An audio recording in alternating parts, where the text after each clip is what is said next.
আচ্ছা, জীবনে কখনো কোনো মৃত ব্যক্তিকে গোসল করিয়েছেন? যদি কখনো সুযোগ হয় তাহলে সেই মৃত ব্যক্তিকে গোসল করাবেন। তখন খুব কাছ থেকে দেখবেন মৃত মানুষের দেহটা কতটা অসহায় লাগে, মৃত্যুর পরে মানুষের দেহ কতটা ভয়ের কারণ হয়ে দাঁড়ায়।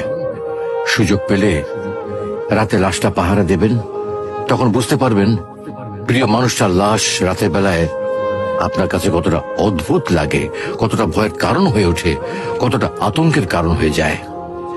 সুযোগ পেলে মৃত ব্যক্তির শরীরে একটু হাত লাগিয়ে কিছুক্ষণ তার স্পর্শ নেবেন। আপনি তখন উপলব্ধির সুযোগ পাবেন এই পৃথিবীতে বিশাল প্রভাব প্রতিপত্তি মৃত্যুর পরে কতটা নির্যাতনের রূপ নেয়।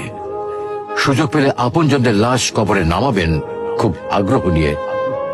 শেষবারের মতো মৃতদেহের মুখটি একবার দেখার চেষ্টা করবেন এবং বারবার উপলব্ধি করার চেষ্টা করবেন এই মৃতদের সাথে অনন্তকালের যাত্রার পথে এটাই আপনার জীবনের শেষ দেখা। সুযোগ পেলে মাঝে মধ্যে কবরস্থানে গিয়ে নীরবে কিছুক্ষণ দাঁড়াবেন। এরপর মনে মনে চিন্তা করবেন জীবনের লাভ ক্ষতির হিসাব। এই মৃত মানুষগুলো এই পৃথিবীতে কি করে গেছেন, কাদের রেখে গেছেন। যাদের রেখে গেছেন তারা কি কখনো এই মৃত মানুষগুলোকে স্মরণ করার জন্য কবরস্থানের আশেপাশে একটি বারের জনকে দেখতে আসে? আমাদের জীবনটা বড় অদ্ভুত, বৈচিত্র্যময়। আমরা এর জন্য ওর জন্য, ধন সম্পদের জন্য, ঐশ্বর্যের জন্য, বাড়ি গাড়ি টাকা পয়সার জন্য কত মায়া দেখাই, আগ্রহ দেখাই, আরো চাই আরো চাই আমাদের।